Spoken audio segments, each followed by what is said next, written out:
Okay, folks, we're going to get the meeting started. Well, good morning, everybody. It is Thursday, November 14th, 2024. Oh, half the month of November already gone. This is the meeting of the Housing and Redevelopment Authority for the City of Edina. As I mentioned, it is November 14th, and it is 7:33 a.m. I think Director Benarat indicated that we have community comment this morning for public participation. There are no public hearings this morning. So if you want to call in and address the HRA on a matter of concern to you that's not otherwise on the agenda or scheduled for a future public hearing, feel free to call in. Here's your contact information on the screen. And that will come up fairly fast after the meeting agenda is approved. And so let's call the meeting to order, and I'll ask Ari Lenz, our acting executive director, to call the roll.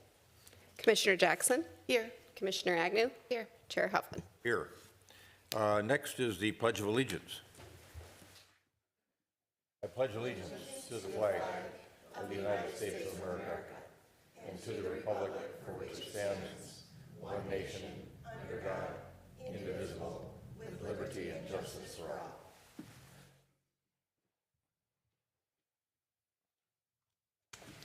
Next, we have a form of meeting agenda that's been published for purposes of this particular meeting to the members of the HRA, the commissioners, and the public.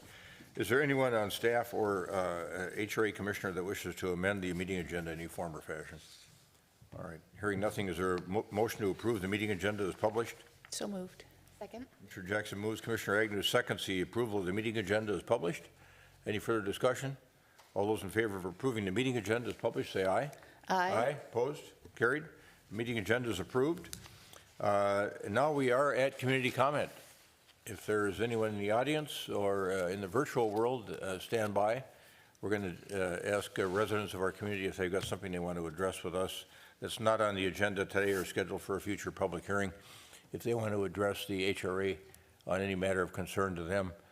So let's go to the chambers here first. Anybody in the audience who wishes to address the HRA on a matter of concern to them that's not on the agenda or scheduled for a future public hearing?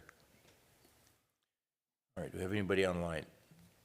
We do not, sir, but because there is a slight delay in the broadcast, I would recommend we wait 1 minute before moving on, giving people a chance to dial in if they want. My clock shows that it's 7:36, so I will come back to you when I have a caller, or 7:37, whichever's first. Very good.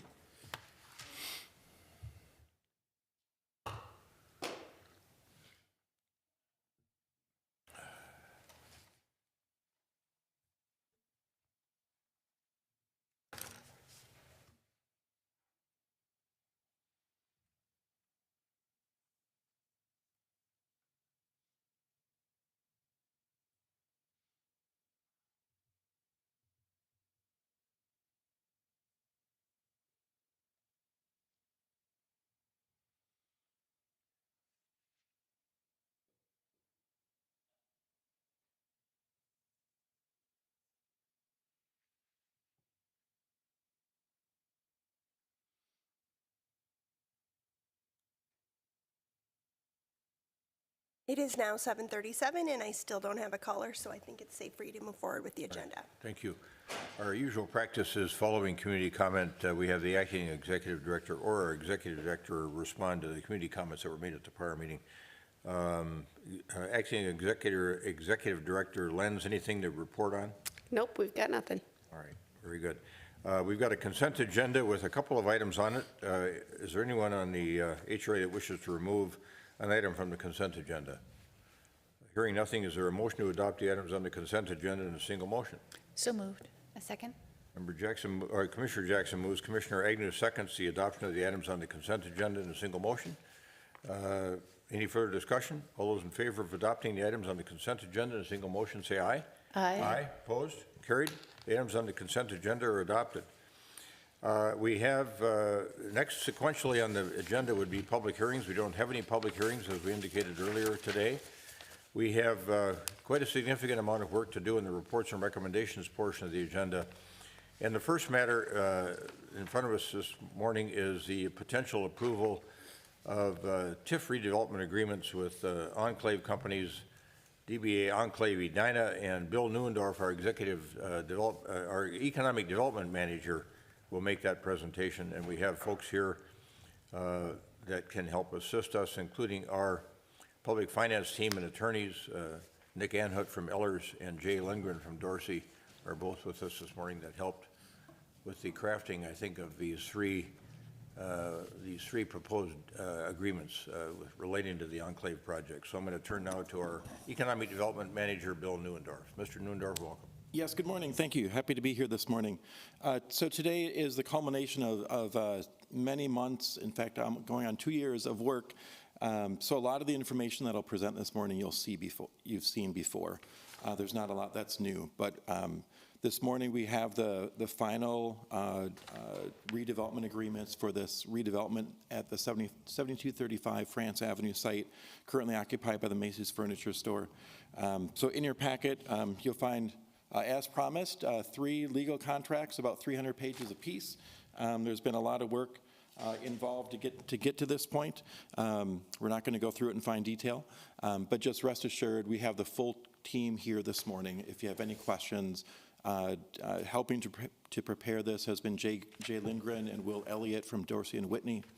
Nick Anhut from Ellers Associates are the core to look out for the HRA and the city's interest. And then, of course, the developers, Ben Landhauser from Lifestyle Communities, Patrick Brahma from Enclave are here this morning as well, along with their attorneys who helped craft these documents. There's 2 agenda items this morning that pertain to the same project. The first is the redevelopment agreement. That's what I'll focus on first. And then the second is the creation of the TIF district. The 2 items go hand in hand. What I'd recommend with your consent, Mr. Chair, is to go through both of the proposals first, answer any questions, and then after we have the questions answered, then take action on both agreements, on both the contracts with the developers as well as the creation of the TIF district. Yeah, thank you. Yeah, please proceed in that fashion. So with that in mind, the reason that we're here this morning is really to focus on the proposed redevelopment of the site. The developers are poised to invest over $300 million into that property to completely transform it from the late 70s single-use commercial building, which has been a great part of our community for 40 plus years. We're excited to have Macy's continue on in Edina, just in a different location. And they're poised to see that redeveloped into a vibrant mixed-use destination. As you're aware, as the City Council, you've approved PUD number 25 and all the site plan approvals for this project. So those got wrapped up in September and October. But also, as we've been discussing for several months now, there is a financial gap that hinders this project from moving forward. So for the last several months, as this project built up steam, working through the Planning Commission, working through the City Council on preliminary approvals, we started engaging more in the conversation about what that gap is, why it exists, can we shrink it, can we make it smaller, and then finally, how could the city help as a partner to bridge that gap to actually see this vision become a reality. Our recommendation this morning is consistent with what we had in the term sheet that we shared with you back in July and August, and that is to use a combination of tax increment financing, the traditional pay-as-you-go TIF notes, as well as a small portion of SPARK. That SPARK program in Edina has a few $1 million in it.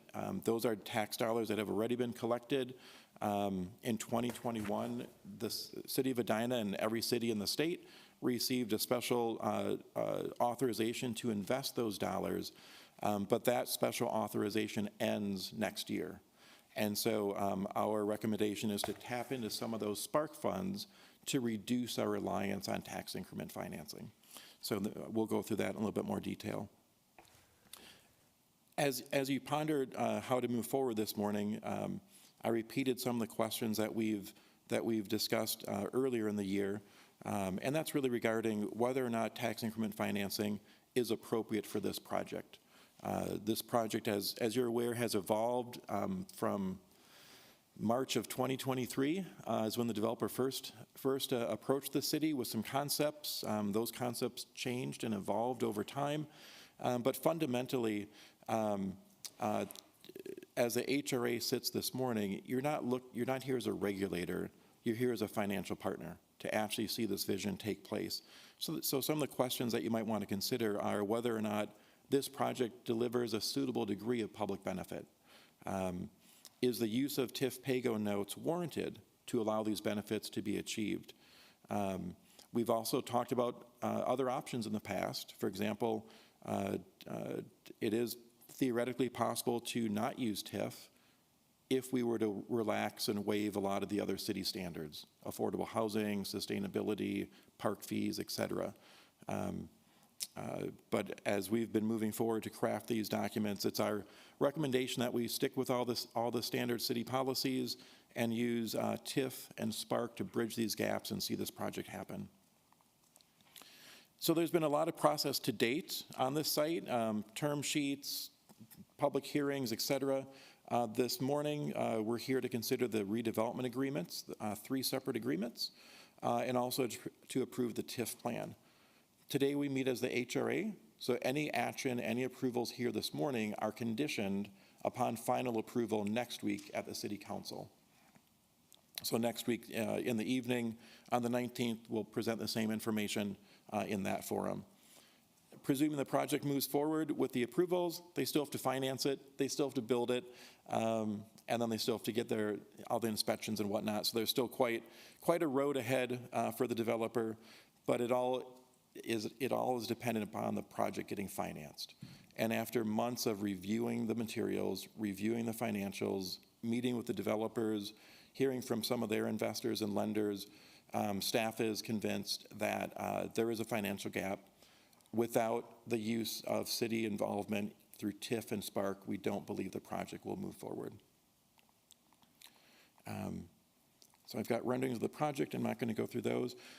In Edina, When you say don't move forward, you mean don't move forward in that form? would not move forward in this form, correct. Thank you. The site plan that's been approved would not be realized.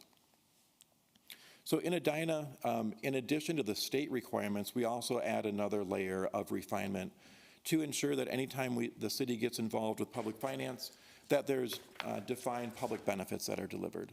That's not a mandate by state law, but it follows our practice in Edina and our policies in Edina. So in the report, as we've discussed in the past, there's a lot of public benefits in this project. First and foremost is just the economic benefit. That's something we tend to gloss over because a lot of people get excited about what we're actually going to build. But the main reason that we're doing this is to grow the tax base and strengthen our community. So a project of this scale and caliber would increase the annual tax creation by a factor of 10. It would increase the market value by nearly a factor of 20. So truly a transformational change. Additionally, a project of this scale creates a lot of upfront funding for the city that would not otherwise be realized. For example, park maintenance or park dedication fees, $2.8 million of fees that will be directed to the Parks Department to be used in any park within the city of Edina. About $1.9 million in sewer fees. Not the most glamorous fee structure. Utilities aren't always exciting, but $1.9 million to help the sewer system that serves all of Edina, and $1.6 million to help the water system that serves our whole community. Through this deal, we've also negotiated a park maintenance agreement. I think I mentioned before that was a sticky point with the developer. They weren't very happy about that. But we find since there'll be more people taking advantage of the park, we like that. We like the vibrancy. But the developer has agreed to fund about $80,000 a year in park maintenance fees that would be directed to the Centennial Lakes Park to defray some of the operational costs of that facility. And that's nothing new to Edina. We've been doing that since the 90s when we built Centennial Lakes originally. But this is the first project along the park that we've used TIF in for decades. So we wanted to continue that tradition and make sure that there's a strong funding stream for that park. The other key benefits are the layout of the site, creation of new roads, sidewalks, bike trails. So these are the site plans that we pulled from the approved project back in September. About 45% of the property is outdoor space, and that will all be covered by a public easement. which means that in perpetuity, the public can use that space while the developer is responsible for keeping it in good repair, good condition. The blue spots here show the public art, sculptures and murals that were included in the site plan. Through the TIF agreement, we can lock the developer in to make sure that there's always the public art on the property in good condition. And then one of the most unique things about this project is securing easement rights for the future creation of a pedestrian crossing that would either go under or over France Avenue to connect these two sites across the street, which it's not just about the sites, it's about those neighborhoods. It's connecting the Cornelia neighborhood on the west to the Centennial Lakes neighborhood on the east and vice versa. So no final decisions yet on whether or not we'll actually build that project, but through this TIF agreement, we have secured rights as well as funding should we choose to build that. Affordable housing has also been a key benefit in this project. This is the first one, I think in a long time, that we've done a combination of rental and ownership units. So we'll have rentals in 3 of the buildings and ownership condos in 1 of them. And then indoor public parking. The developer has agreed to issue public easements so that the general public can park in the buildings to either patronize the businesses on site, or to go to the park, or to go to the shop next door, or across the street. And then one of the last public benefits is the sustainable buildings policy. When TIF is used, that policy kicks in. So there'll be rooftop solar, there'll be on-site stormwater. 1 of the buildings will be LEED certified. 3 of the buildings will be National Green Building certified. And then also public benefits, pursuing equity and inclusion.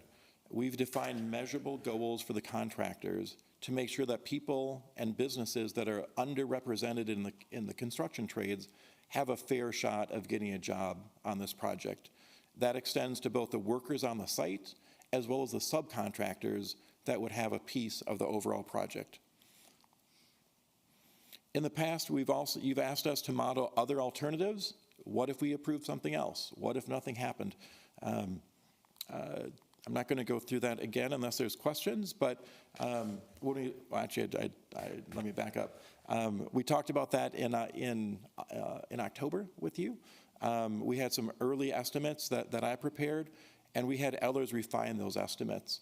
So the outcome is the same, but we've got a little bit more comparison here. And this is one slide that I think is important to realize or to take a look at.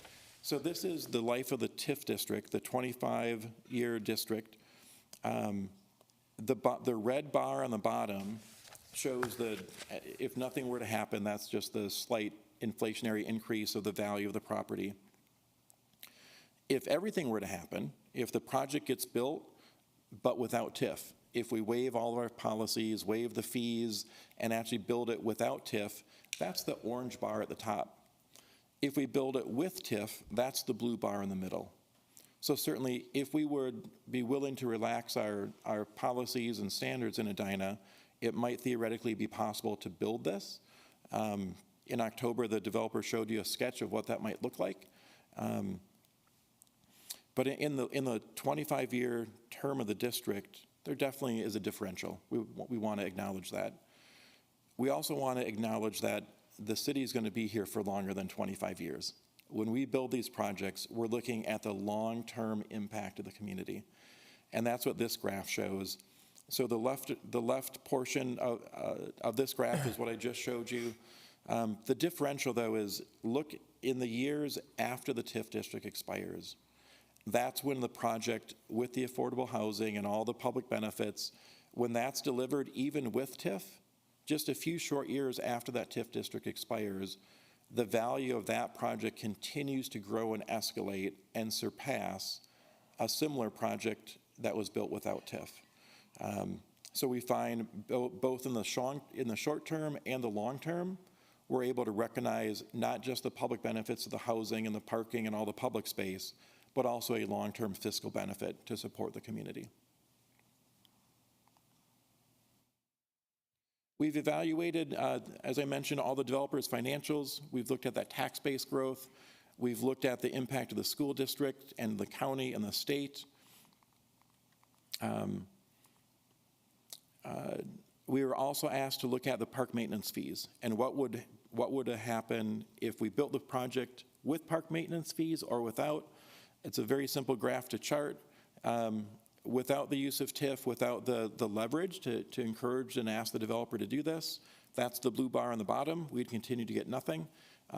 When we use TIF and we're able to pursue this goal, we're able to get those park fees. So they stabilize at about $80,000 a year and then escalate at about 2.25% interest. They're not permanent though. They do expire after 30 years. Working with others, we've reviewed their funding. We've reviewed the scale of the project. As you might expect for something of this caliber, as they've repriced it, the price has increased in the last couple months by almost $10 million. So they're currently up to about $309 million and change to build this. The TIF amount is the same though. That's how we use TIF in Edina. Just because their project cost goes up, we don't automatically escalate the TIF. So we're still recommending a TIF contribution about $22.87 million to finance the project. We've reviewed how they'll spend the money, where those cost drivers are, and we've refined the analysis to confirm that there still is a gap. So we have a slide like this for each of the buildings. I'll just focus on one of them very briefly. When you look at the cost to build the project, when you look at the income that's realized compared to the debt service that they have to pay to pay off the project, without the use of TIF, they would have a return of about 5.6%. No investor is going to invest in a project if that's their return for this level of risk. With TIF, we can reach a market return. We're always sensitive to that market return. We want to use TIF just enough to get it financed without over-subsidizing the developer or the investors or the banks. So we've capped our return at 7.1%. This is for the Northwest building. And we find that with the use of TIF, with the project being completed, we'll have enough TIF generation to make those numbers work. The TIF note is the same. It's shown here in aggregate. 22.87 million is the amount of gap that we find in the project. And that's the staff recommendation to fill, using a combination of TIF notes, one for each project, and Spark as well. The terms are the same, and these should look familiar from the term sheet. The risk and responsibility rests with the developer. They have to acquire the site, secure debt, secure investors, go out for bid, get the contractors, manage the project. That all rests with the developer. We've also continued to urge the developer to pursue grants from DEED, Met Council, and Hennepin County. We expect to do that in the spring, in the next grant cycle. So hopefully, if we're successful in that, we'll be able to reduce the amount of city contribution by getting support from some of these other agencies.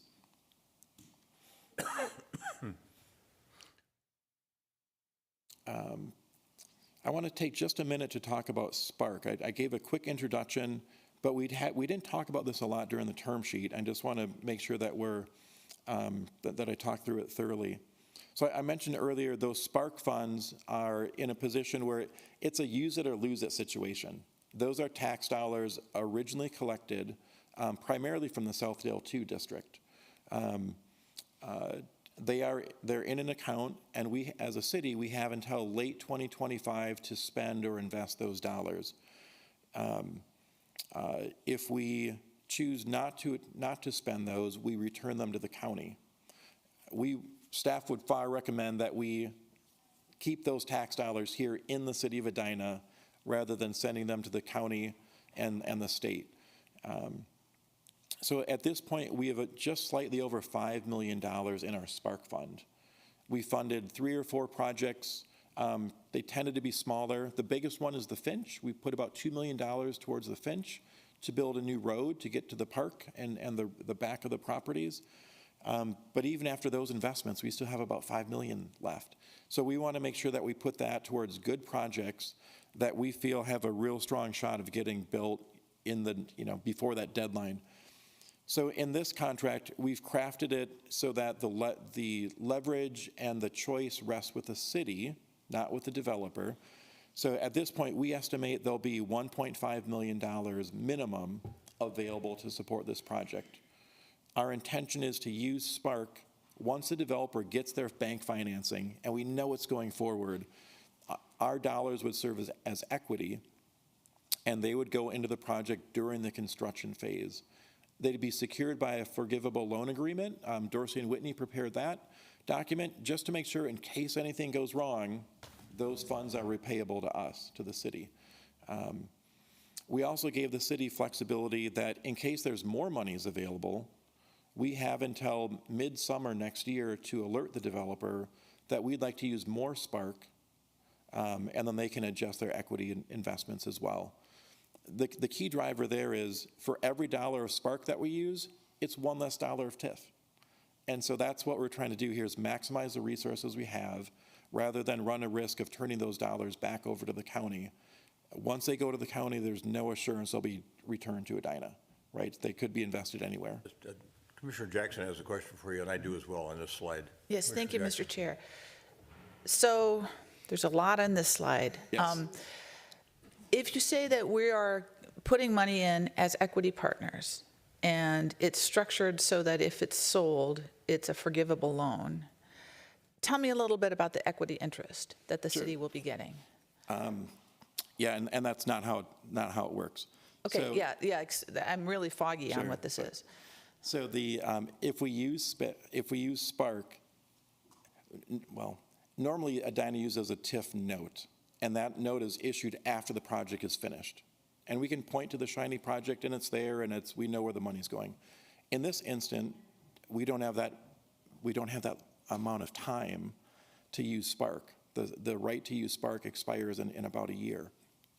And so we need to put those dollars in earlier. So once it's under construction, I don't have a finished project, but I have a started project. And so at that point, we feel confident that the project will move forward. But rather than just giving them the money as a pure grant, hypothetically, if we did a grant, if the project were to fail and not get finished, our money would be gone. So instead, we want to secure it as a forgivable loan, which the loan would be forgiven the minute they finish the building. Because our goal isn't necessarily to maximize the return. We're not an investment bank. That's not how these dollars are set up. But it's to get good projects built in the community.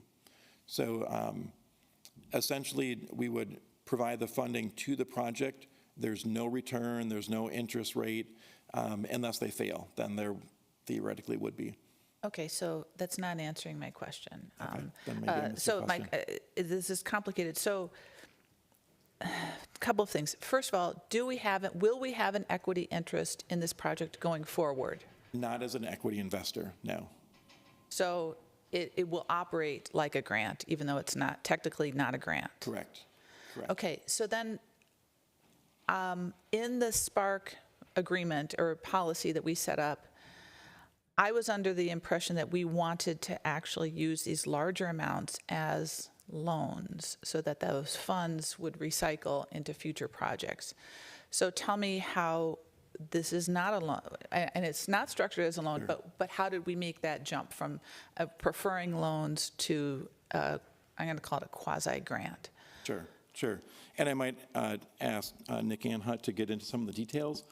But you're correct, that was our goal in 2021. When the program was established, our hope was to be able to create a revolving loan fund.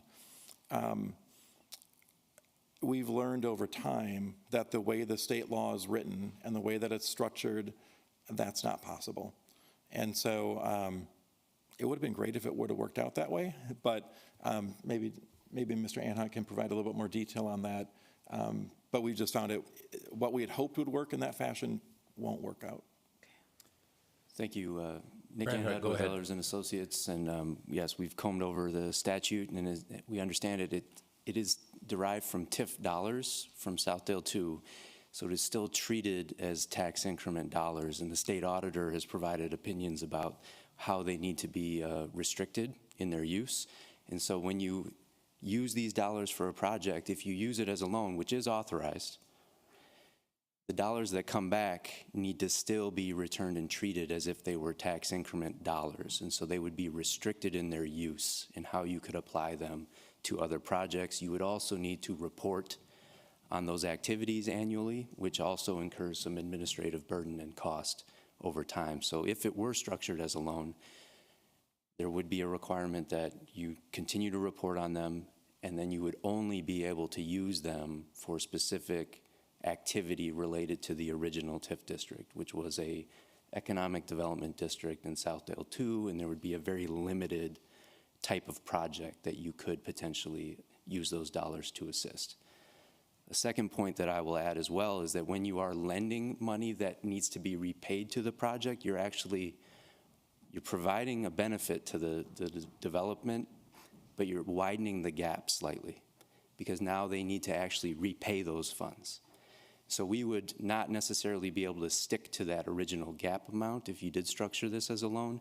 We'd have to think about maybe expanding it a little bit. So instead of 22, it might be 23 million or 24 million to kind of offset that future repayment liability. So kind of those two reasons together led us to a conclusion that we should try to strive to potentially use this resource, which we don't have to, but would potentially provide some benefit to the project, would limit the HRA's TIF liability into the future, but maximize how much the Spark dollars could actually offset the gap for this project and what we would actually anticipate you'd be able to use those funds for in the future. Thank you. Mr. Agnew. Thank you. I want to build on that a little bit more.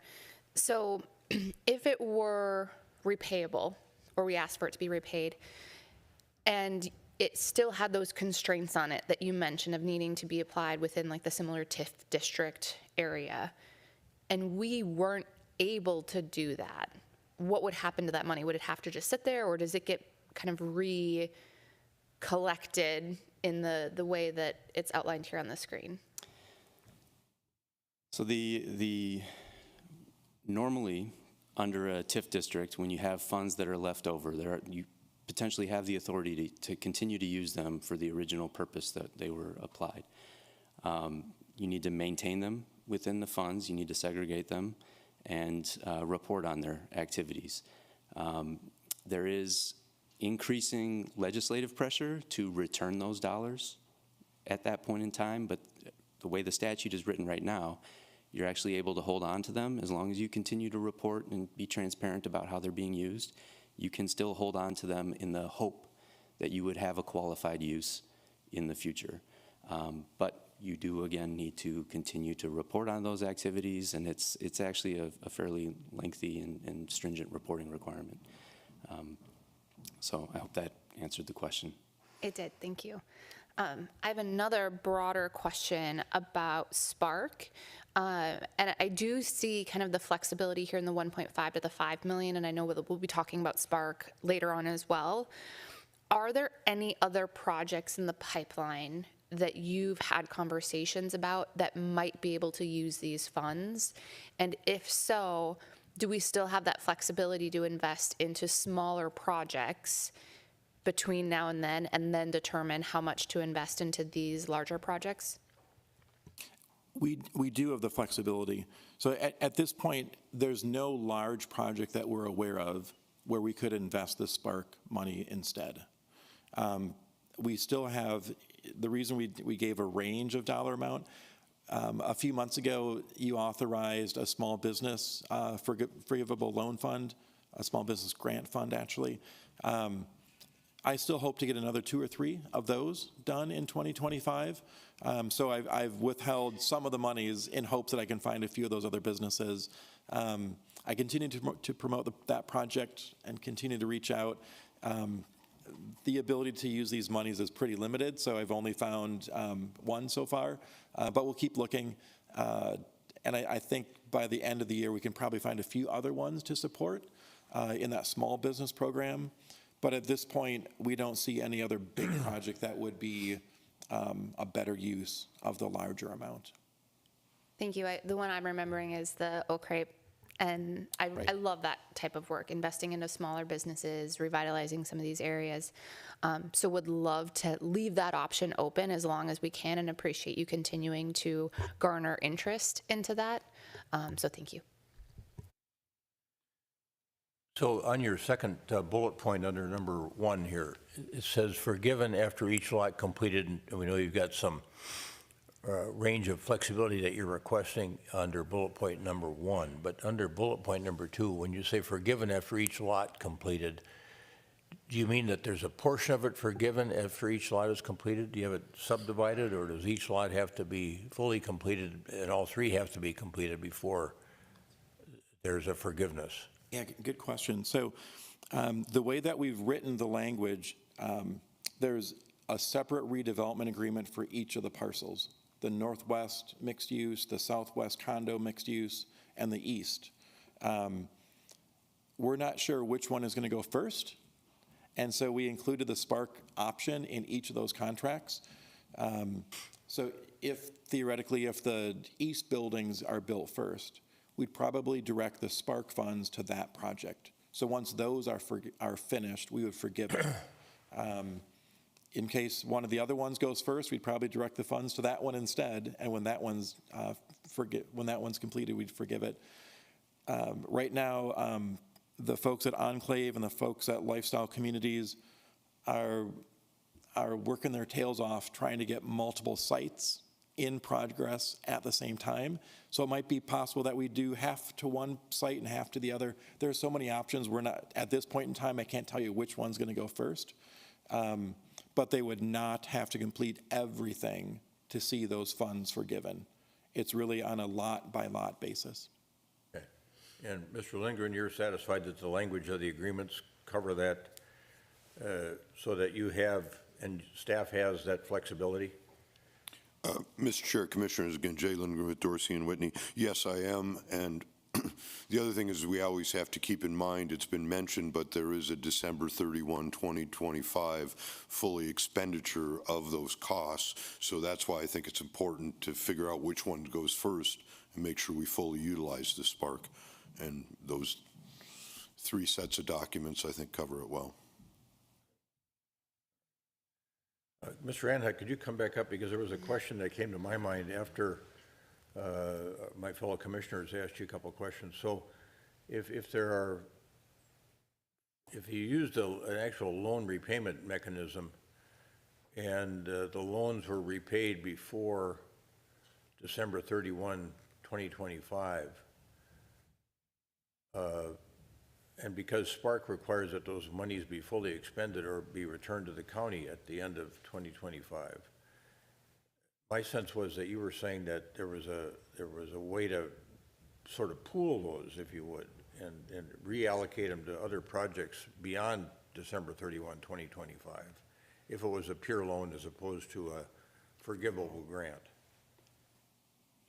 Was that a correct interpretation or not? Mr. Chair, if you established a loan, it would not have to be repaid before that time. The statutory requirement is that we actually use those dollars to expend them on a project. So if we structured it as a loan, we'd need the developer to be able to show that they've actually been able to take those proceeds and use them for development activity on the site, whichever site goes first.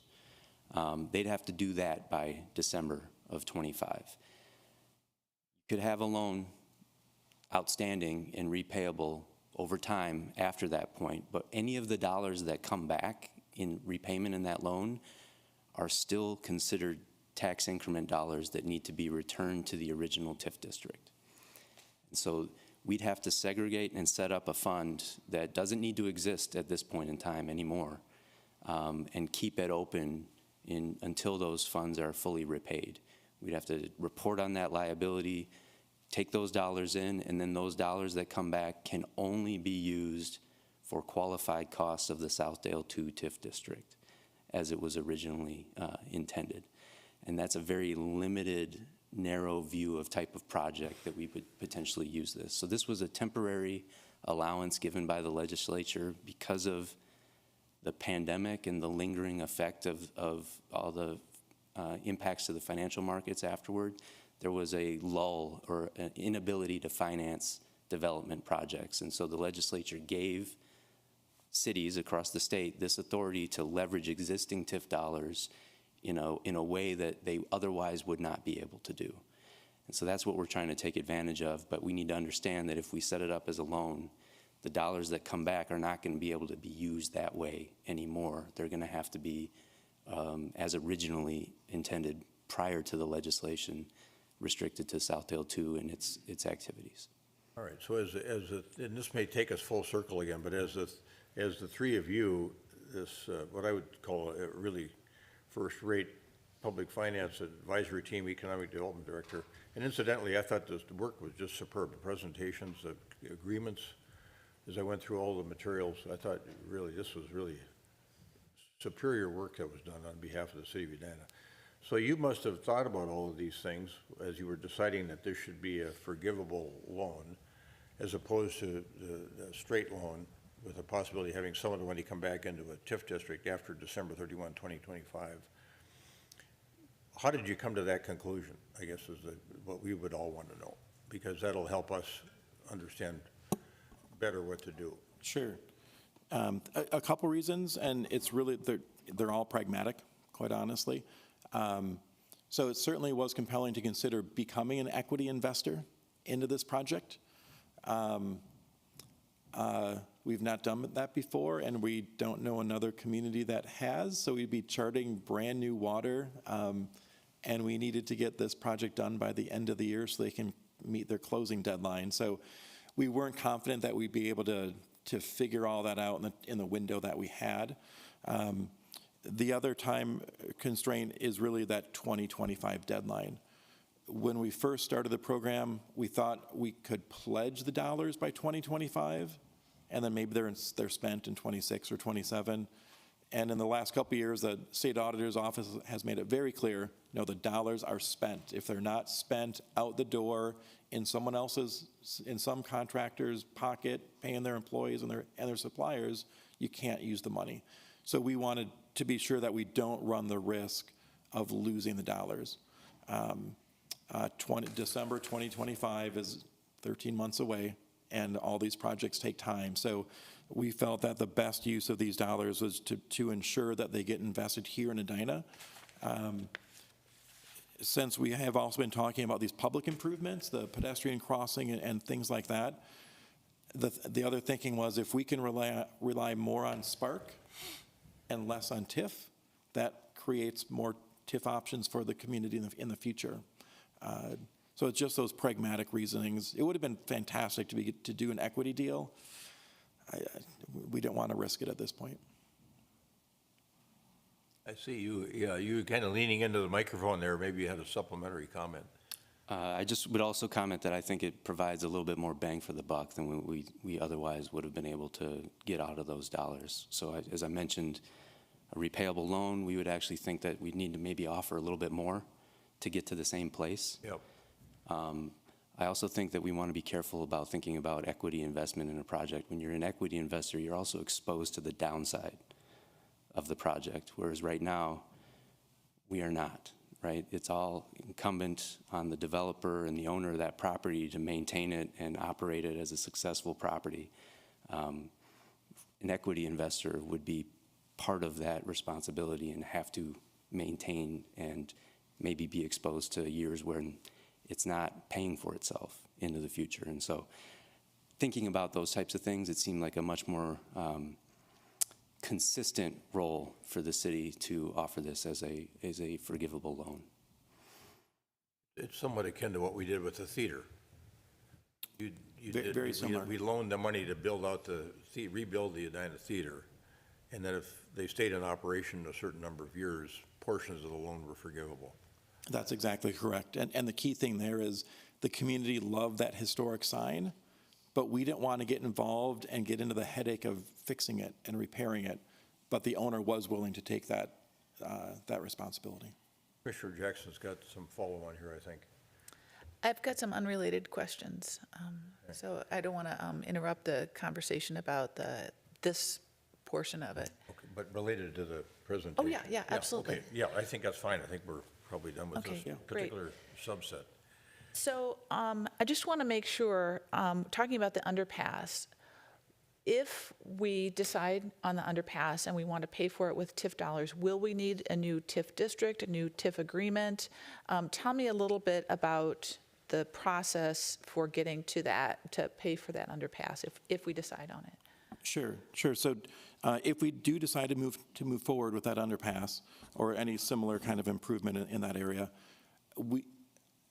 by the end of next week, we will have created 2 TIF districts, one on the west side of the street, one on the east side of the street. Those TIF districts, that's enough at that point. So there's no need to create a new one. And the decision about building the underpass completely rests with the city. So regarding the design, the specific location, the cost, all the details, that's a city choice, not a developer choice. And the timing to build it is also with the city. You know, if we build it sooner, it's probably a little bit more cost-effective to build it sooner than later. But again, that all rests with the city. Right now, we presume that TIF from the west side of the street and the east side of the street would be able to pay for most of that project. But we still want to go to look at federal sources, state sources, because improvement of this type can benefit so many different groups of people. And so there's different funding programs out there. If we have to rely on TIF, you know, that's a good backstop, but we hope to find other options. So just to be perfectly clear, we won't be back in this position again, creating a new TIF district, a new TIF agreement, and so on and so forth, if we decide to do the underpass. That the existing documents, should we approve them, would be sufficient. Correct. Okay, great. And then, sort of, you mentioned grants. We're pursuing grants for this. If we approve it, we'll continue to pursue grants for this development. Are the documents drafted in such a way that that would reduce the TIF amount? Yes. Okay. Yes. Yeah. For any dollar grant received, the TIF contribution would be reduced. Okay, terrific. Thank you. Commissioner Jackson raised an important point, I think, for conversation for not only us but the public, and that is with respect to the underpass. So the way you've structured this potential TIF agreement is that on the increment that would be captured, 25% of it goes to the city. And the reason it goes to the city is because we haven't made a decision on what to do with that underpass or passageway, whatever you want to call it, under France Avenue. But we were going to be able to aggregate 25% of the increment to potentially do something like that. If the city were to determine downstream that that wasn't what we wanted to do, but we'd captured that 25% increment, what are the other things we can do with it? Sure. There's a few other things we could do. Any kind of public infrastructure work in that immediate vicinity would be eligible. So France Avenue is a county road, so that gets to be kind of odd. But if there's improvements necessary on France Avenue in that immediate portion, we could make those improvements. If there's other utility improvements that we haven't already thought about in that immediate area, we could fund those as well. Bicycle improvements, sidewalk improvements, utilities, street lighting, all those kind of basic infrastructure things in that immediate vicinity, we could use those dollars could be used for it. We've also written in an option in the TIF plan that affordable housing could be a legitimate use. So if we decided not to move forward with the underpass, we could use that 25% to support funding of a different affordable housing project somewhere else in the community. And then there's always a pooling provision, which allows some of the TIF dollars to be spent on infrastructure in other areas. So there is a financial cap on that. We'd work with others to figure out what exactly is available, but it's really affordable housing and public infrastructure. So the option, we wanted to give the council the greatest flexibility to decide what's the best use of those dollars in the future when they're available. Good. This has caused Commissioner Agnew to think of something she wanted to address as well, and then I want to come back to one other topic. So this is more broad, and it goes back to some of the previous conversations we'd been having about this project and some of the public amenities. And what I really like about this project as a whole is not only the general mixed use that we're seeing as a part of the multiple sites, but the vertical mixed use. That's a core component to this. We'd had a couple of conversations with the developer about some type of community-focused area within the northwest building. Multiple ideas were thrown out. We weren't committing anything. We weren't locking anything in. But now that I'm looking at Article 3, specifically within the document here, I'm wondering if there's a way we can add something in there as well to require in this component of a open kind of public community draw location as opposed to just something that would be for residents within that building. Is that something that's still possible at this stage? I might ask the developer about that. I'm not familiar with that previous ask, and also Mr. Lindgren. So is this just a space, is it an open space for recreation, or is it is it a place that would be a community room where you've got a lock on it? And Well, and see, I'm I not think sure that's part of my question is we'd had a couple of conversations and it was kind of vague, and I think it was relevant in the sense that they weren't able to go in and get a contract signed with anyone until we were progressing along with the project. And my biggest concern is wanting to make sure there's some type of contractual obligation that they do something that is more of that community draw, and not something that is purely for the residents of this area. I want it to draw people in. And so I'm being vague because I don't want to contractually over commit to what this needs to be, but I do know that we weren't able to have a firm alignment when we were going through the site plans on what this would be. So maybe come up and speak to me about where we're at right now, and then I'll turn the question back to, is there any way to contractually include this within the document? Mr. Brahma, thank you for coming up, and identify yourself, please, for the record. Good morning, Chair, members of the HRA. Patrick Brahma, 1660 South Highway 100, St. Louis Park. I'm with Enclave Development Team. Happy to respond to the question. And yes, there's been a dialogue, and we totally haven't landed on something specific. There's a few things that I can offer on that northwest building as far as interaction with the public, enhancing the public benefit within that mixed-use building. So one thing that we did that doesn't directly answer your question, but I just want to make it known, it was kind of in the vein of trying to head down the path of making that building more publicly accessible and inviting for the public. First, from a design perspective, as the project morphed over the months, so the last several months, we ended up actually expanding the public realm area physically. Everybody that's close to the project is aware that there's a east to west public plaza that runs through the center of this site. Where that plaza touches that northwest building, originally there was no bump into the building. We ended up actually carving out an area for expanding the public plaza kind of into the building footprint more, so it's a wider public plaza in that area. So there's greater public outdoor area against that site. That's one thing. Secondly, because we didn't know exactly the size, square footage, or exact location, one thing that we are incorporating in that northwest building that's not a part of a contract is a large conference room or center. We don't know if that's one room, two rooms, if it's work from home units. We haven't programmed it yet, but we're intending to have some sort of conference room that could be used by our tenants, like the office tenant maybe uses it for a conference that they have, maybe the residents of our building use it, but also because it's up against the public plaza, the public could access it, and we could rent it to the public. The public could use it as a public community room for their use as well. And so then it could be rented through our rental office, which is on the same floor adjacent to that as well. As far as taking it a step further and committing to, like we were talking about theater, or is there other event spaces there? We haven't programmed any of that. It's still all spec space. That's right now JLL is marketing it. We're working with prospect tenants now, no commitments at this point, but those are the things that we have done and could commit to if you do want it part of the contract now. I don't know if that answers your question. It sort of does, and I think that we continue to have this vagueness to it, which I acknowledge with where we're at in the process. I do understand that.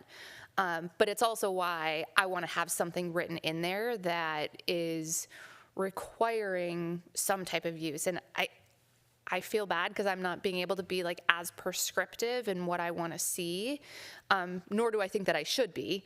But specifically, what I'm looking for is something that will be open to the public and draw people to this site. And that's where we had talked about, whether it's a comedy club or some type of theater or some type of community activity center. I don't think that a conference room that can be rented out meets that expectation. And I don't think that purely extending the outdoor space, unless it were heavily programmed year-round, similar to what we see at 50th and France, I don't think that that meets my expectation either. And so it's something a little bit further down, but obviously I don't want to include specificity to the point of it has to be a comedy club. Like, that doesn't make sense. I want some freedom and mobility in what this actually gets programmed as, but I want it to be something that draws people into this site and is open to the public.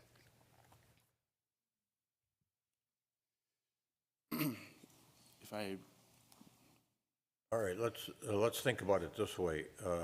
What you're asking for today is approval of the redevelopment agreements with Enclave, conditioned on final approval by the city council. So it strikes me that between now and the 19th of November, when we're going to meet as a city council, you could discuss this issue that's been raised by Commissioner Agnew, to see if we could either amend the contracts that potentially get approved today, or agreements. They're all conditioned on city council approval anyway. Right. To see if you can work something out, and then we could address it at the council level. Commissioner Jackson has a thought too. Yeah, just a question of information. When 50th and France was redeveloped and that public space, was that part of the funding agreement to have programming there, or what was the mechanism for that? For the Nolan Mains project, the commercial uses were chosen by the developer. So we knew they wanted at least 2 restaurants. So they ended up with 2.5 restaurants, basically. But as far as specifying the type of business, it's tough to do that, because now you've really limited your pool of possible tenants. And for the programming, the outdoor space, that was written into the Nolan Mains, if that was also part of your question? My question is, Yeah. what was written into the agreement Yeah. when we did that redevelopment? Yeah, so in the retail element, there was no requirement for the type of tenants. Okay. Just any allowable retail use per the zoning. And then for the public space, we knew that the public space would be programmed, but we didn't specify the type of event or the day of the event or anything like that. We just wrote that it shall be allowed to be used for events. Yeah, I think seeing that language would be really useful for us before this comes forward again, so we can kind of say what we've done before. So there's an easement, or I'm sorry, there's an exhibit. I don't remember which number, but it's the Public Plaza exhibit. We swiped that from Nolan Mains, so it's part of the agreement today. But it only addresses those outdoor public spaces. There's no mention of indoor tenants. Okay, so this agreement has the same requirement that the Nolan Mains agreement had? Very similar, yeah. Okay, great, thank you. Mr. Brahma, you had a little side conversation with Mr. Gleekle. Yeah, thank you, Chair, members of the HRA. I just wanted to, that way we have a productive conversation between now and the city council meeting next week. Just want to clarify a couple points, maybe we're already on the same page, but that northwest building, the second floor includes office. There's office space. There's, I think it's 13,500 square feet of office space that were in the approved plans. That's being marketed by JLL. We assume the office user would use that, or would be the prospect tenant. JLL is aware of our desire to find a creative use that we've discussed as a potential use in the past. So they're trying to market to entertainment groups as well to see if they can get any interest.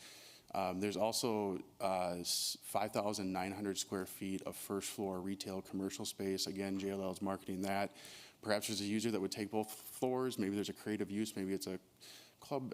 We don't totally know what it may be. The likely use where the market demand is some sort of restaurant user on that first floor fronting France. So I just want to be transparent. That's currently what we're doing. That's what's in the plans. That's our anticipation. It's part of our pro forma, is having those go out and get leased by the market. Again, we've provided the direction and the preference from the city to look for those types of users. The other thing that's unique in the building is on the first floor, we have a office and amenity area. And then we also, and I can't, don't quote me here, but I don't know if it's 1,000 square feet or 2,000 square feet, but there's a chunk of space that's kind of wedged in between our lobby amenity area and the commercial area. That space is to be determined at this point in time, and that's where we envision some sort of conference room that's up against the larger public plaza area. So I think there could be flexibility in the programming of that area and having some sort of conference room. Maybe that the outdoor public area, that's obviously the programming isn't final determined at this point in time. There might be some flexibility there as well, but I wanted to get those pieces out there in case they aren't known, and those would be the pieces that I'd be thinking about working with staff on. But my only pause is that if the leasable space that's in those two areas that I mentioned, the second floor and the first floor, if that was diverted away from being able to make it let the market lease it at leasable rates, that'll change the economics of the project. I just want to be transparent about that as I work with staff. So we're happy to chat in the next couple of days. I think that's the way to take it now, is to talk to staff about it. It's a good idea, and I think Commissioner Agnew was saying, take a look at it between now and the city council meeting, and then we can revisit it there. The only other thing I wanted to cover today was to make sure that we understood your staff recommendation here and that everything's contingent on city council approval, but when you talked about the but-for test, I think at least I'm pretty comfortable with that.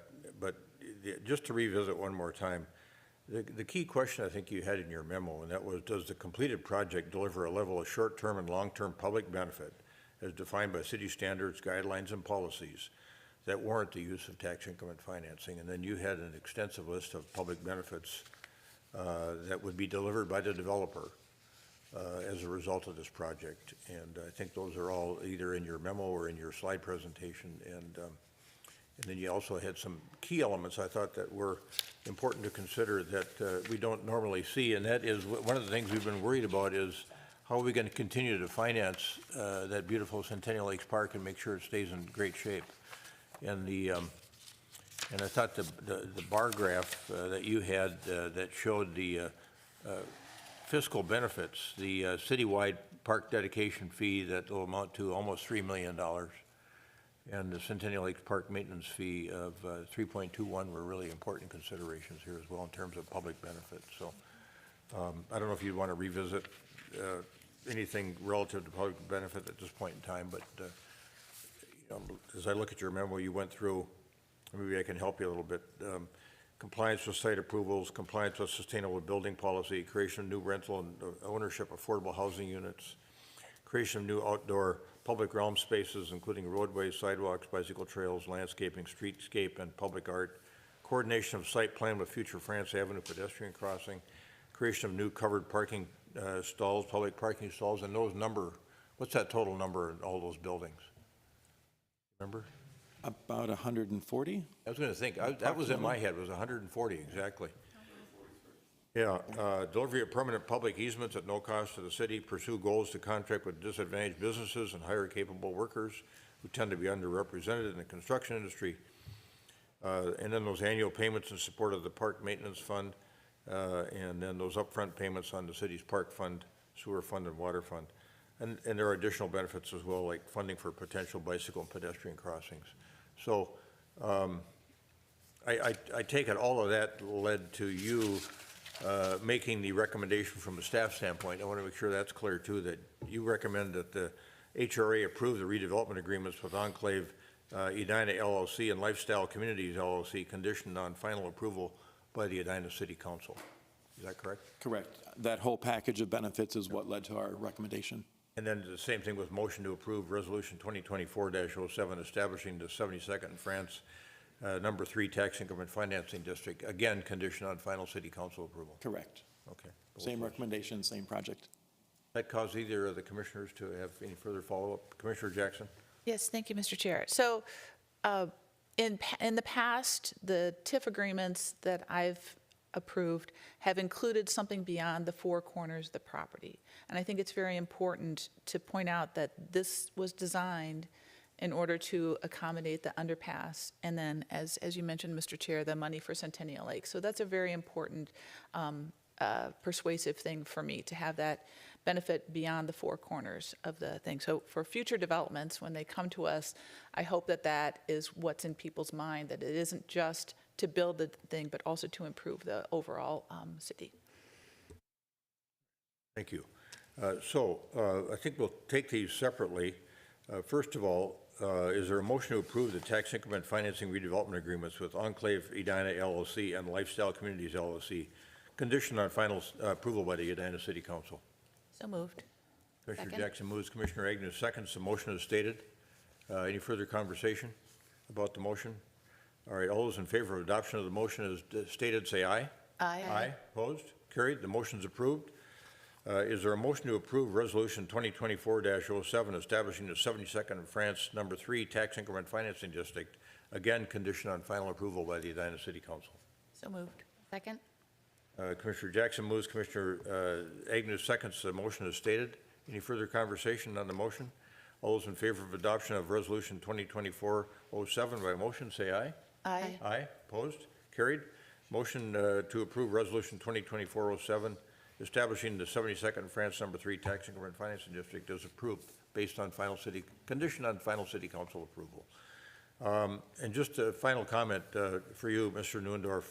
As I went through all the materials here and over time as you've worked on this, I think it's really exceptional work. And to have the team that we have that represents the interests of the residents of the city of Edina, one of them who happens to be a resident of the city of Edina, who has a special vested interest, in addition to being one of the foremost attorneys in the state at the work that he does, and our public finance people, and all of those that were involved on the other side of this agreement, the level of cooperation, I would say, is extraordinarily impressive, and the comprehensiveness of the agreements is really a model for anything that gets done, I think, anywhere in the country. So congratulations to all of you for working on this project that's going to create a $300 million plus amenity in our community. It's really going to help take an area that was 60 to 70 years old and reshape it and take it from something that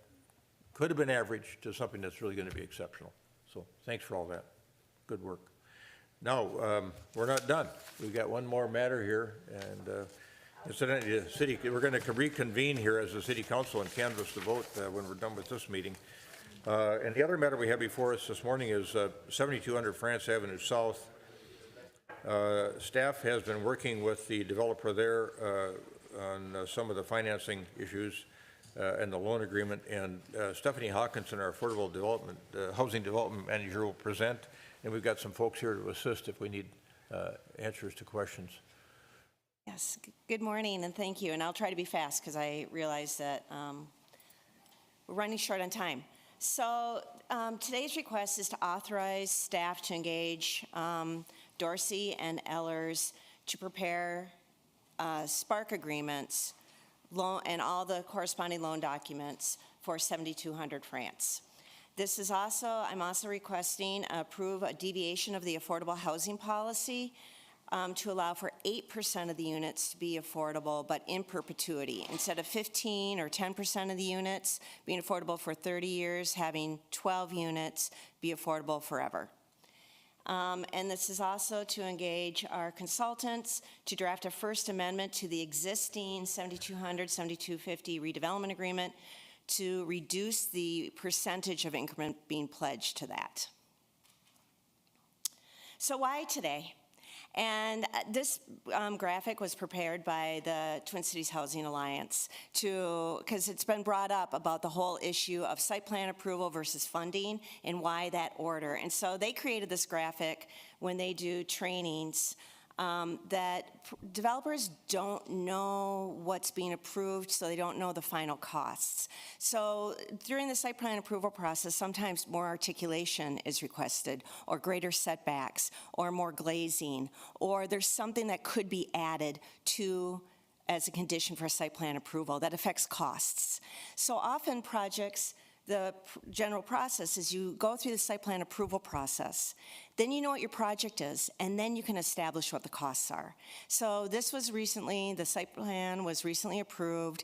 They priced it out based on that, and then we can know what the costs are and determine what is viable, whether or not there's a gap. There's also, right now, there's seasonal considerations. They would like this to, it takes a while between approval to get all the final construction docs done so they can be permit ready, get the footings and it out of the ground prior to winter conditions setting up. This helps reduce the amount of gap. Winter conditions increase costs for construction, and so that increases the gap because their revenue won't increase. So that's one reason why this is coming in so quickly after site plan approval. So you know the site. We've talked about it a lot. So 7200 France. We have, this was the former office buildings. It's now a vacant site.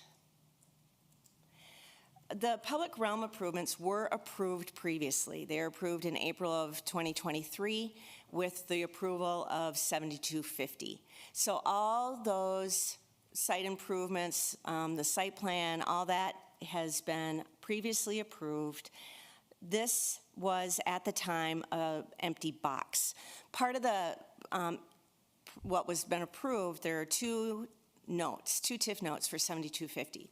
One for the construction of the building, and this part B was if 7200 gets built, then they get the B note because what was happening was the parking for 7250 is in 7200.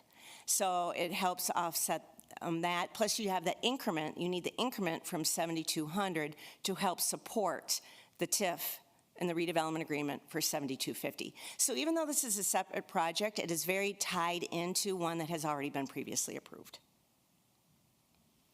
So you recently approved the site plan as council for 7200. It's 150 apartments. They reduced it by 3. So 12 forever affordable apartments. It's located along transit corridor and complies with the sustainable building policy. So that is Just to make it clear, 150 was what was originally approved, and then it went up to 153, 153, and now it's back to 150. Yep. They did some reconfiguring of unit mixes, so 2 bedrooms take up more space. This project, as with the consideration of the site plan, does comply with multiple plans that have been previously approved. The Race and Equity in Edina implementation report, our biannual survey where affordable housing is deemed as a major issue, our comprehensive plan, our sustainability and green policies. One of the green policies was increasing the average population per developed acre by 4%, and I know that's in the policy plan, and this is on a transit corridor, so increasing populations along the transit corridors to help with the use of transit as well, and creating walkable communities. The addition of the 12 units will help our housing scorecard, increasing the approved number to 641, and in this area, it's the 243 of the 50% or below area median income. So I just wanted to let you know where we were on the scorecard with these units. This does include the Macy site. They are seeking about $3.8 million as a Spark loan. Again, it would be a forgivable loan. It's 6.8% of the budget. This is a $55 million project. We have been working pretty steadily with Ellers and Dorsey on sizing what is the gap for this development. And this is the number that was determined that is needed in order to make this project go. What are the cost drivers? Investor returns, you hear that a lot. But the truth of the matter is, investors can invest anywhere. I mean, they can invest in residential, they can invest in anything, and they can invest anywhere in the world. And so when the market is doing well, investing in residential is less appealing. When the market does poorly, investing in residential is more appealing. And so it's really a market-driven, and you have to meet the market in order to get the investment, or they walk. They don't care about the geography. Interest rates. Interest rates are volatile. They went down, then they went up. You know, they're not steady yet. There's no steady interest rate. The other cost drivers is they have to create 65 enclosed parking spaces for 7250. That they're not benefiting as a building of 7200, but it's a swap. 7250 is doing all the infrastructure, 7200 is creating their parking. The inclusion of the affordable units, there's a cost to that. They're not getting market rents for that. There's a cap on the rents they can collect, therefore they can't leverage as much debt because there's that loss of income. The sustainable building policy has costs associated with it. Going above building code, there's a cost, and that can be calculated. And some of the exterior design elements. So the current tax capacity is about 214,000 as vacant right now, today, when you're driving down France Avenue. That is what the tax capacity is. With the two projects, it's a little over about $2.25 million. With just 7250, it is reduced.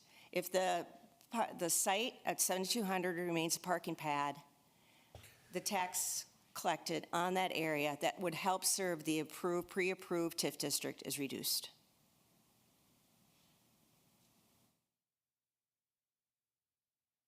So we have a redevelopment agreement in place that includes both sites. The existing agreement has 10% of the increment going to admin, with 90 being pledged towards 7250 and the infrastructure for the whole area. With the amended agreement, that is part 2 of this, we're proposing that we amend it to increase the percentage that goes to admin to 20% and reduce the amount that could go towards the project. One of those reasons is related to what you were talking about at the last project. With Macy's, it was 25% increment for admin that could be used for other infrastructure type costs. And so that's part of the rationale behind this. Without using Spark, we had contemplated amending the current redevelopment agreement and allowing some of that increment that's being collected to go to 7250. Instead, we said we have other public needs, and we could capture some of that increment from the development of both sites to help with some of that infrastructure. So we talked about Spark already, and and it is a use it or lose it type of funding, and there is that time commitment. And since it was intended by the state legislature to spur private development, we created this legislation to get development going. And so this is one of those examples where this is one of those developments that could benefit from the use of those Spark funds.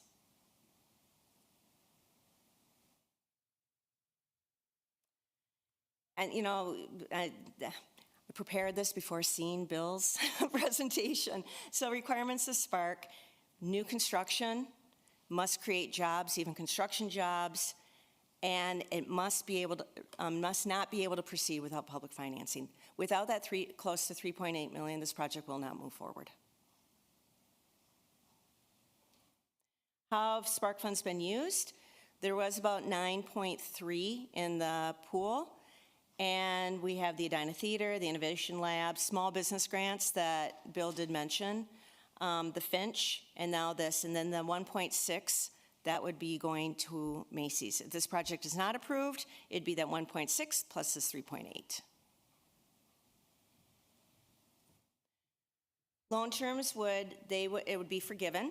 They would have to deliver on 150 units of housing, 12 affordable that would be secured by a declaration of restricted covenants for perpetuity. They'd have to comply with the sustainable building policy. They'd have to deliver a go-ahead letter. That means all their financing would need to be in place, and they would need to be able to break ground by July 1st.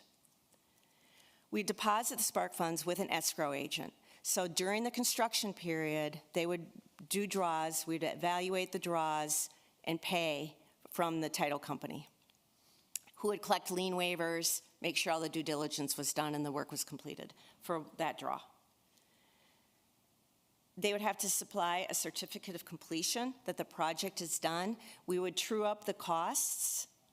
And if the gap, we found out that material prices dropped, interest rates dropped, the costs did not come to what we thought they would be, the gap was reduced, we would only provide what was needed. So we would true up the costs before forgiveness.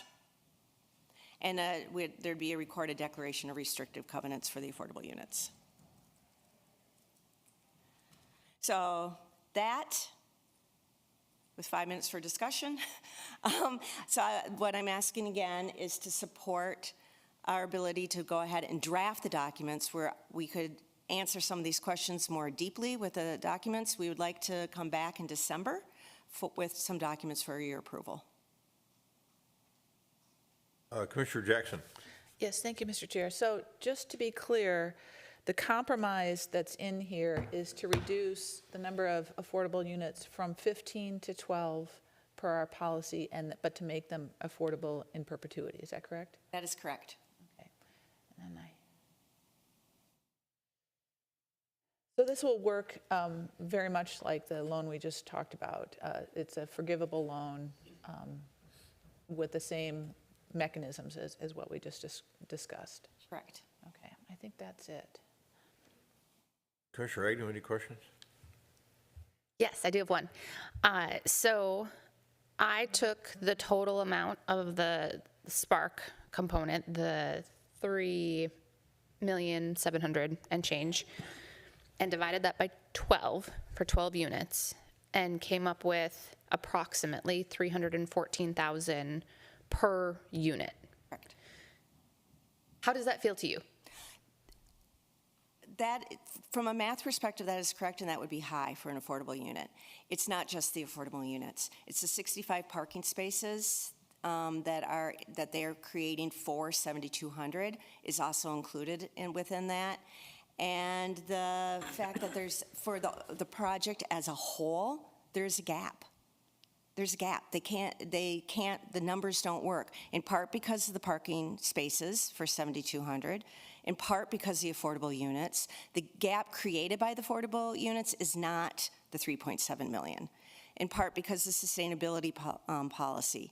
That also has created some of that gap. So there are multiple elements. Those cost drivers that I talked about, all of them have contributed to that 3.7 million. The 12 units of affordable maybe is about half of that. Okay, thank you. The way that I think about this, and I think about kind of, it's not TIF, I know that, but it's similar in a lot of ways. And so when I think about us as a city deciding to invest into a property, I think about, as you're saying, what are the public benefits? I know that it's more intertwined than what cleanly shows the investment into those public benefits, particularly because of the 7250 site Right. and the investment that they're making. But when I hear 65 units or 65 parking spaces for the commercial site, like that's not, to me, a public benefit, right? I understand that that's a component of this, but if taking a step back, we didn't have this affordable housing as a factor to this, I wouldn't entertain an investment at all. Like, I believe that we should only be building things on this site that are economically viable. And so that's where, while it's maybe a little skewed, I think that it is relevant to say, when I take a step back and I'm looking at why should I invest into this? to me, the only really compelling component is the affordable housing. And so that's why I resort to doing that math. Right. And when I think about, you might not have put a lot of analysis into this, right? But this is your business. So when we think about 300 and let's just say 314,000 per unit, like how does that compare to other investments that we're making into a unit of affordable housing across the rest of the community? Chair Commissioners, when we did an analysis with our previous finance director, and we were talking about in December of 2022, the increasing the buy-in, we did calculate that a more equivalent buy-in amount would have been $320,000 per unit of non-affordable housing. Because over a 20-year period, you're not just losing that rent that 1 month or that 1 year, you're losing it, in this case, forever. So you're losing that gap. And so in a 20-year time block, we calculated the loss of rent between a market rate and affordable was $320,000. Now, would I, in an affordable, 100% affordable deal, it may cost $400,000 to build that affordable unit, but it doesn't just come from the city. It comes from tax credits, it comes from the state, it comes from the county, it comes from Met Council, it comes from a variety of sources. So I would never suggest, well, I'm not going to say never. It's unlikely that I would come before you and request $314,000 per affordable unit and 100% affordable development, because there's so many other sources. In a market rate deal, when you have inclusionary, you don't have those other sources. The only source is the city. You can't go to the Met Council, you can't go to Hannah County or the state, because they don't look at these projects. And when we first designed the affordable housing policy, we thought the delta between the market rate rents and the affordable rents was enough to cover those losses. Interest rates are double what they were. Construction costs are significantly higher. So that delta, that market rate rent, no longer covers the losses from the loss of rent. So when you initially asked me, does it feel right, 314? No, because on an affordable housing deal, I would not suggest that. But that is truly the cost, the loss of rental income. Whether or not that equates directly with what they could leverage in debt financing, no, it's not a direct correlation because of NOI. There's lots of other factors, which is why I said that the gap cause may be less, but that is their losses. Okay, thank you. That is extremely helpful, and I feel more comfortable with this knowing that 320,000 figure. So thank you for that. The last question then that I have is, one, I commend you on being able to find a solution here that results in permanently affordable units. But I know we don't typically see that. So can you briefly tell me how we're able to ensure that even through potential sales of the property? Chair Commissioners, state legislation allows declarations for the use of affordability to last longer than a typical. There are other reasons why people might put restrictive covenants on a property. For affordable housing, they can go long. They can go forever. It's recorded against the land. So it stays on title. So even if the property sells, the declaration remains. So there isn't a way for a future owner or for this to go away. It is locked in. We're protected. It is recorded against the land. Thank you. And I will be bringing before you in December the declaration, and we're putting safeguards in that declaration that if they are not complying, I have come before you in the past with my report on compliance with affordable housing and market rate, and it's sketchy, on how much the compliance is. And in early projects, we have no recourse. So we are working on how to build in an element of recourse if they are not complying, even the next owner of this building. Thank you. Mr. Lindgren, do you have a comment on that? On that permanent affordability issue? So, yeah, I agree with everything Ms. Hawkinson said, and I'm sorry I stepped out on the other matter for a moment, but just so you get the whole picture of it is, the way that you restrict the use is through a restrictive covenant, which under Minnesota law has always been limited to 30 years. So if we tried to restrict between our neighbors or ourselves, that's what it is, so it isn't permanent. The legislature within the last couple of years changed it with regard to affordable housing, so you can now have a perpetual covenant binding a land forever. So that's the way it would be written, and it's a good new tool, frankly. Does that mean we can do it more often in the future with other properties?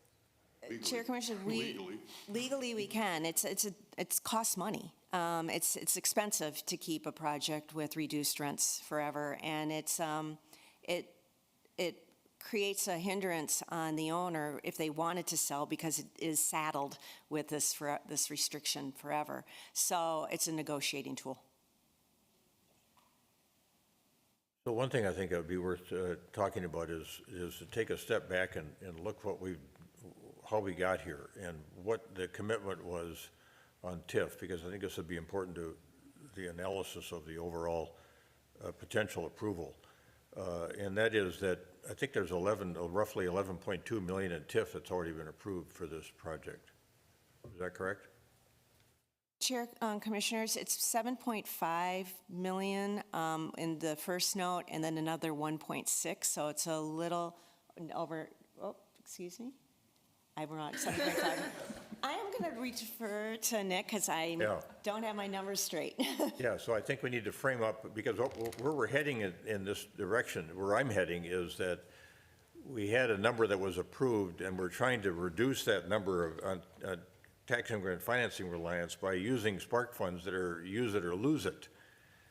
And there's nothing wrong with the TIF, use of the TIF, but we've got use it or lose it funds that we need to think about using here in the context of the overall commitments that we've made from a partnership standpoint on the project, which includes a lot more in my mind than what's been discussed so far this morning. Mr. Anhut. Thank you, Mr. Chair. And not to take away, I think the presentation has said it, but right now, the HRA has made a commitment to provide $7.5 million worth of funding to 7250 in order to build out for both pads, all of the public realm improvements that have been negotiated as part of that agreement. So that remains in place, and you've pledged the ability to use 90% of the increment from this TIF district to serve that 7.5 million. That 7.5 was derived and negotiated based on some uncertainty about what was going to be built on the 7200 pad. There was a discussion of a hotel or a commercial use, and also maybe as just a surface parking. So that agreement specified, and I think that's where Ms. Hawkinson was going, was that we commit to about 5.6, I think is the actual number, $1 million of that 7.5 derived from 7250 in that office development. We tack on an additional amount up to the 7.5 million, assuming that something got built on that 7200, whether it was a hotel, whether it was a residential building, whether it was some other type of structure. And so that's the commitment that has already been made for that TIF district. The budget that was adopted for that TIF plan when it was approved accommodates all of that.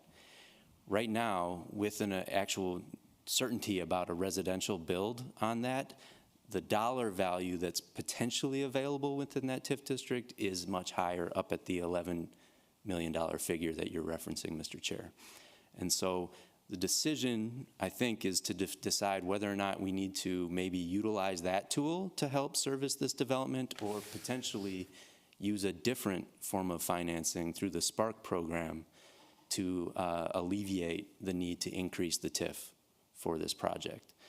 And both will do the same thing. Both will potentially deliver the project that's been approved by the council. Both will potentially deliver all the benefits that Ms. Hawkinson identified, but they are two different mechanisms. And so the Spark Fund would be money that you would put in right now. It would be forgivable loan based on completion of the project, delivery of all of those elements. But we could alternatively consider increasing the TIF amount to help pay for this potential development. Now, what would happen in that circumstance? Well, we've already committed that 90% of the increment goes to 7250. So it would have to be tacked on behind that commitment. It would potentially mean that we needed to keep this TIF district open for the full 26 years. If we use the Spark funds, now we've got a sizable chunk of that we've got the revenue is still coming in to the TIF district, but now we are limited to just 7.5 million in actual obligations on that revenue. So now we actually think that we'd be able to get the funding for 7250 in place within about 16 years, and then you would be able to potentially terminate the TIF district. So it takes a sizable length of time off of that commitment to move forward with this proposal, with the Spark program, and delivering this building on the site. In addition, we were also saying that we recognize that that 90% commitment potentially was more than we originally thought, contemplating a different use of this property. So we are also proposing that you amend that agreement to limit it to now 80%, which will free up some additional capacity to either fund other affordable housing needs or potentially that underpass that is bridging this site across the street. That potentially will create something in the realm of 1.2 to 1.5 million of additional funding capacity, again, within that shorter time frame as well. And so those are I just wanted to make that clear for you all as you engage in this decision. There is an alternative, but it would require that we're maybe leveraging those funds for the full 26 years of the TIF district. All right, good. That's very, very helpful. So actually what you're asking us to do today is just authorize you to go ahead and start a conversation with the developer about the potential use of Spark funds. Chair, Commissioner, Go ahead. we've been in a couple months of discussions with them about the use of Spark funds. What I'm asking is that we proceed with drafting the documents Correct. For approval. Yeah, but you got to come back to us to get the agreement approved. Exactly. But you want authority to go ahead and work further with the developer to actually draft a potential loan agreement that may potentially be approved by the HRA and the council. Exactly. That is correct. All right. So it's step one. And just a quick, it's just kind of a recap of what we did before with 7250. The reason we loaded the $7.5 million on the 7250 was I remember all of the infrastructure improvements were going to be made in conjunction with the construction of 7250. So the stormwater holding pond, if you will, that amenity and all the other public amenities were going to be built in conjunction with 7250, which is nearing issuance of a building permit now, I think. Is that true? That's correct. Okay. Commissioner Jackson has a follow-on too? No? Okay. So any other questions, folks? Okay. Is there a motion to authorize staff to work with city advisors in drafting a loan agreement and associated documents for 7200 France using Spark funds, and authorize staff to prepare a first amendment to the 7200-7250 redevelopment agreement, reducing the percentage of increment pledged for potential future approval by the HRA? So moved. Second. We got a motion and second. Motion by Commissioner Jackson, second by Commissioner Agnew to the motion as stated. Any further conversation on that issue? All those in favor of adoption of the motion as stated, say aye. Aye. Aye. Opposed? Carried. Motion's approved. We'll go to the next phase, see where this takes us. Okay, very good. Thanks, gentlemen, for being here this morning from Orion. And did you have any supplemental comment? The next item. Was it just an HRA comment or just director's report? Yeah, that's what I was heading next. All right. I'm actually going to turn it over to Bill and let Bill come forward and tell you what's in your Okay. packet. Yeah, okay. That only took a couple seconds. It'll just take a couple The seconds. handoff. Yeah. So we've been talking about this underpass, overpass, bridge crossing for well over a year now. In your packet is the feasibility report that is complete now. So in February of this year, we hired the engineers and planners at LHB Inc. to look into the general feasibility of actually building something under the road was the first choice. They finished that report. They found that it is technically feasible. They They found that there is a way to design it so that people will not only feel safe, but feel comfortable in that space. Have not made a determination on whether or not it's financially the right choice. That's still to be decided. But that report is in your packet. No action is needed today, but I wanted to just raise and alert you that it is there. At our city council next week, we will have a resolution prepared for you, recognizing that that first step is done, and asking for your direction to continue looking into that with further study. So that'll be on next week's city council agenda. Commissioner Jackson. Thank you. Very briefly, Hennepin County and 9 Mile Creek Watershed District are also partners in this, who would have to approve any final agreement, correct? Hennepin County is the regulatory agency and the owner. The park district, they Not might. the Park District. Watershed The District. Watershed Oh, the District. watershed district. I think that's what I Yeah, said, you 9 said- Mile Oh, Creek. I'm yeah. sorry, I Yeah. misunderstood.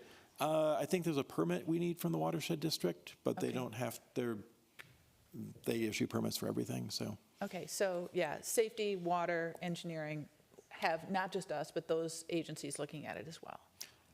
In some capacity. In some capacity, yeah. We've had a lot of conversation with Hennepin County, really looking at the transportation nature of it.